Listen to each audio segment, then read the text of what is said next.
Mesdames et messieurs, bonjour, bienvenue au journal. Les handicapés visuels se battent pour avoir accès à l'emploi. À l'occasion de la journée mondiale de la canne blanche, ils ont dénoncé les stigmatisations dont sont victimes les personnes vivant avec un handicap de la vue.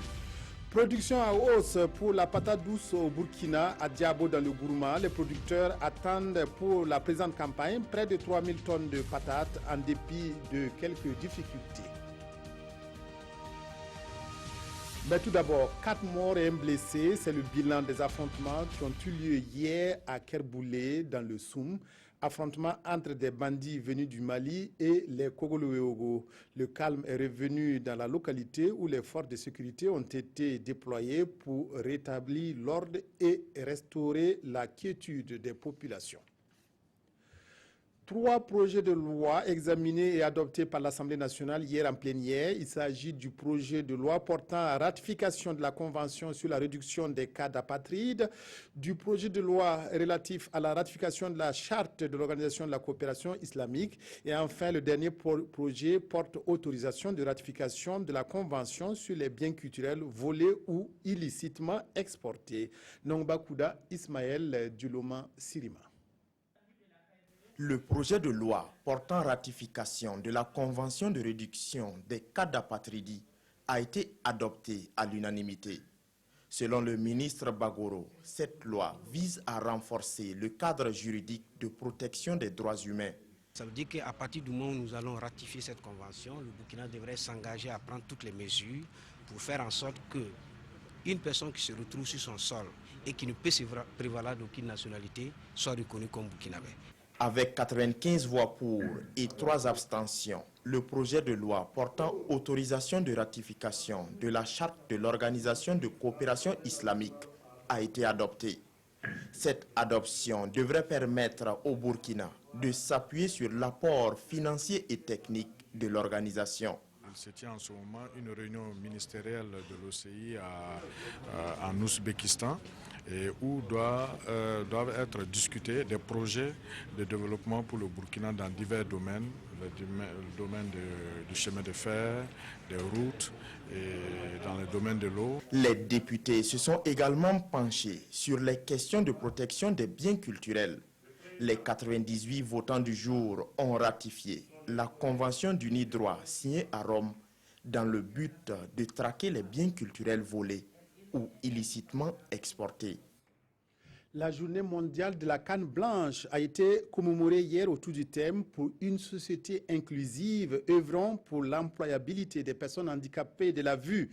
Une occasion pour faire un plaidoyer en faveur des personnes qui vivent avec un handicap visuel et qui sont l'objet quotidiennement de stigmatisation. Issa Kafando, David Dabiré, Oumar Zombré. Vaincre le handicap visuel par la formation professionnelle, un challenge que le Centre Siloé réussit depuis 2004. Dominique Ilboudo est atteint de cécité partielle et sans connaissance académique. Inscrit dans ce centre en 2009, aujourd'hui il est tisserand et socialement bien intégré. Depuis que j'ai appris ce métier, je m'en sors grâce à ce que j'engrange comme revenu. Nous avons aussi appris l'élevage et le jardinage. Je vole donc de mes propres ailes avec ce métier que j'ai appris. Mais la situation de Dominique Ilboudo n'est pas celle de tous les handicapés visuels. Selon des études menées au Burkina Faso, ces personnes sont victimes de stigmatisation dans la recherche d'emploi, malgré l'existence d'un cadre législatif qui leur confère des droits. C'est la sensibilisation de la population toute entière, afin que la population sache que toute personne qui tient une canne blanche, il doit prêter attention pour ne pas, en tout cas, le blesser. Et en cette journée internationale de la canne blanche dédiée aux personnes vivant avec un handicap visuel, les autorités saisissent l'opportunité pour accentuer le plaidoyer en faveur de ces personnes. Les droits des personnes handicapées, c'est une réalité. Nous devons travailler tous ensemble à ce que ces droits soient vraiment effectifs dans tous les domaines. Comme nous l'avons dit, ces personnes ont des compétences et ces personnes n'attendent qu'apporter leur contribution comme tout le monde. La journée de la canne blanche a été instituée en 1964 et vise à attirer l'attention sur la condition de la personne atteinte de handicap visuel.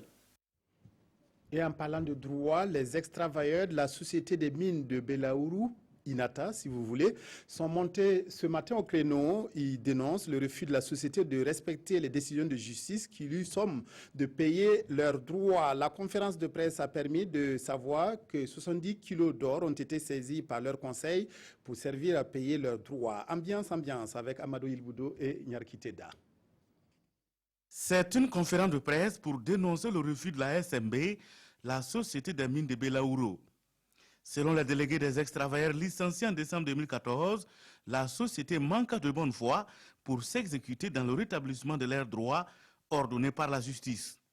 Pendant que nous étions dans cette attente, à notre grande surprise, la SMB s'est pourvue en cassation le 8 avril 2016 pour demander un sursis d'exécution au motif que la société traversait une crise financière. La Cour de cassation s'était déclarée incompétente pour accéder à la requête de la SMB dans son verdict rendu le 14 avril 2016. Les multiples volte-face et actions en justice dilatoire de la SMB ont fini par nous convaincre que celle-ci était de mauvaise foi. Toujours selon les conférenciers, nonobstant ces décisions de justice, la SMB n'a manifesté aucune disposition pour le règlement de leurs droits. Conséquence, une saisie au niveau des comptes bancaires de la société a été effectuée par le Conseil des ex-travailleurs en septembre 2016. L'huissier de justice a également saisi le 7 octobre dernier 72 kg d'or appartenant à la société des mines de Belaouro. Une saisie a été faite. La société est en train de prendre ses dispositions pour faire lever cette saisie. Mais nous disons que si cette saisie-là, elle est levée, nous ne serons plus tenus de respecter les tests. En rappel, 317 travailleurs ont été collectivement licenciés en décembre 2014 par la SMB. Ces ex-travailleurs réclament le paiement de leurs primes de quart, leurs primes panier et le paiement majoré des jours fériés travaillés. Les acteurs de la filière Sésame mettent tous les atouts de leur côté pour que leur spéculation soit compétitive sur le marché international. Ainsi se tient une nouvelle formation destinée à renforcer les capacités des producteurs de sésame. Il s'agit principalement de la maîtrise de la chaîne d'exportation. Mokhtar Ouedraogo, Nyarkiteda. La documentation et les calculs des coûts à l'exportation, c'est autour de ce thème que les acteurs de la filière sésame se penchent à Ouagadougou. Venus des différentes régions agricoles, ils ont des jours pour renforcer leurs capacités sur le sujet afin de maîtriser les mécanismes et la chaîne d'exportation du sésame. La formation va consister à doter les différents participants des outils nécessaires liés à la documentation au niveau de l'export du sésame. Et quels sont les différents documents et quelles sont les procédures liées à l'exportation du sésame, le cas du Burkina Faso. Étant un produit agricole à fort potentiel selon les initiateurs, le sésame du Burkina est un produit d'exportation rentable sur le marché international. Le sésame aujourd'hui est un produit qui est beaucoup vendu à l'international. Et aujourd'hui, il contribue énormément à la formation du PIB au niveau du Burkina Faso. Si vous regardez à l'international, en 2015, le Burkina a exporté à peu près 100 milliards de francs CFA comme recette d'exportation. Et en 2 jours, ils entendent faire de ces producteurs des spécialistes en documentation, mais surtout en calcul des coûts à l'exportation du sésame. Une initiative soutenue par le cadre intégré renforcé. La patate douce a envahi les marchés burkinabés car elle est récoltée en cette période. À Diabo, dans le Gourmand, plus de 3000 tonnes de patates sont attendues pour cette campagne. C'est ainsi que la production de la patate connaît une dynamique dans la région de l'Est. Toutefois, des difficultés existent et empêchent les agriculteurs d'intensifier leur production. Nestor Youbare, Mamadi Ouedraogo. La production de la patate douce est en progression dans la province du Gourmand. Les superficies exploitées augmentent d'année en année selon les responsables en charge de l'agriculture. Si nous prenons la campagne 2009-2010, les superficies emblavées tournaient autour de 100 hectares. Et pour cette campagne 2016-2017, nous sommes à pratiquement 300 hectares, ce qui peut nous donner une production d'à peu près 3000 tonnes pour la province du Gourmand. La plupart des superficies sont emblavées dans la commune de Diabo. Dans cette commune, la production de ce tubercule constitue la principale activité génératrice de revenus des agriculteurs. Grâce à la culture de la patate, il y a des gens qui arrivent à payer les frais de scolarité de leurs enfants. D'autres même arrivent à construire des maisons en tôle, achètent des moutons et des bœufs. Cependant, la filière est confrontée à de nombreuses difficultés telles que la morosité du marché qui freine les ambitions des producteurs. L'année dernière, j'ai récolté plus de 20 sacs de patates douces, mais j'ai perdu une bonne partie pour faute de marché. D'ici 20 jours, si on n'arrive pas à vendre ce qu'on a récolté, avec ce soleil, sur 100 sacs, les 50 vont se gâter. Vraiment, c'est un sérieux problème pour nous. Face à ces problèmes, les producteurs de la patate douce de Diabo ont le regard tourné vers le gouvernement burkinabé et ses potentiels partenaires pour résoudre la question. Il y a des insectes qui attaquent nos cultures. Si le gouvernement pouvait nous aider avec des produits contre ces ravageurs, ça va nous soulager davantage. Nous demandons un accompagnement pour faciliter l'écoulement de nos produits. Si nous arrivons à ravitailler les clients de diverses localités du pays comme Ouagabobo et même dans la sous-région, ça sera un atout pour nous. À la direction provinciale en charge de l'agriculture du Gourma, des actions allant dans ce sens sont déjà en perspective. Nous cherchons tous les jours les débouchés idoines pour les accompagner à vendre leur production. Il va falloir que nous œuvrons vers les variétés améliorées.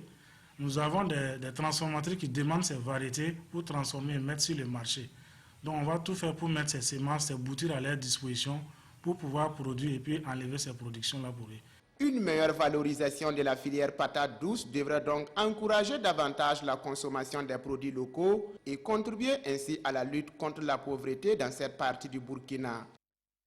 Un festival en vue, celui dénommé Un vent de liberté. Sa particularité, il aura lieu à la maison d'arrêt de correction de Ouagadougou-Mako avec objectif de braquer les projecteurs sur l'assistance à la population carcérale. L'association African Culture, initiatrice de cette manifestation, a déroulé le programme de ce festival ouvert à la population. Amadou Ilboudo, Zalissa Sanfo, reportage. Regardez les détenus autrement. C'est le message que l'association African Culture veut faire passer à tous à travers son festival dénommé Un vent de liberté. C'est une invite à tous de soutenir les personnes détenues. Un vent de liberté cette année, c'est l'assistance juridique. Le petit déjeuner de 2000 sandwichs, il y a le déjeuner de 2000 plats et le volet spectacle cette année, c'est le concert live playback, il y a le théâtre qui sera proposé par la cellule culturelle de la Mako, et les prestations artistiques des détenus. Du 25 au 27 octobre, c'est à la maison d'arrêt et de correction de Ouagadougou-Mako que va se tenir ce festival. Une initiative que le personnel de la Mako accueille favorablement. Comme j'aime à le dire, avant que la personne soit détenue, c'est un être humain avant tout qui à un certain moment de sa vie a fauté et qui a besoin de l'appui du personnel pénitentiaire ici qui est là, de l'appui du monde extérieur pour sa réinsertion. À l'heure spirituelle des moments de détention, c'est sous ce thème que se tient ce 7e festival. Un festival ouvert à tous, à condition de se munir d'une pièce d'identité. L'offensive sur Mossoul, on le savait déjà, ne serait pas une partie de plaisir. Au deuxième jour de cet assaut lancé contre les djihadistes de l'État islamique, l'avancée des combattants se fait de plus en plus difficile. De nombreux pièges laissés par les djihadistes empêchent la progression des soldats irakiens. L'avancée des combattants se fait de plus en plus difficile au deuxième jour de l'offensive sur Mossoul en Irak.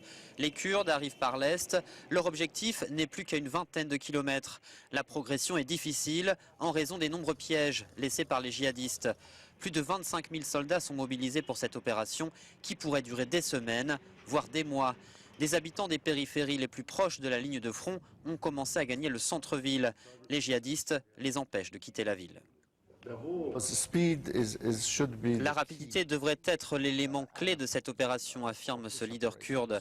Le plus tôt sera le mieux pour éviter un exode humanitaire ou des complications dont personne n'a besoin. Mossoul n'est pas totalement encerclé. Au nord-ouest subsiste un corridor d'accès. Le Premier ministre irakien affirme qu'il est sécurisé pour permettre la sortie des civils. Il pourrait aussi être emprunté par les djihadistes pour gagner Raqqa, leur capitale en Syrie.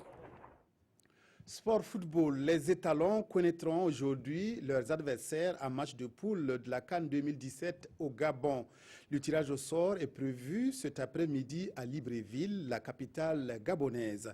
La cérémonie sera retransmise en direct sur votre télévision qui vous propose un plateau spécial d'animation avec Victorien Marienne à la commande et ses invités à partir de 17h15. Rendez-vous donc sur la RTB à partir de 17h15 pour suivre cette cérémonie de retransmission du tirage au sort de la CAN 2017. Rencontre entre le Premier ministre et les syndicats à allocation de l'État à la presse privée de 700 millions de francs et la flambée de violence à Kerboulé constituent quelques titres des journaux de ce mercredi. La revue est signée Abdoul Rasmane Zongo. Une nouvelle frayeur se désole Sidoya s'est emparée hier de Kerboulé, localité de Djibo et frontalière avec le Mali.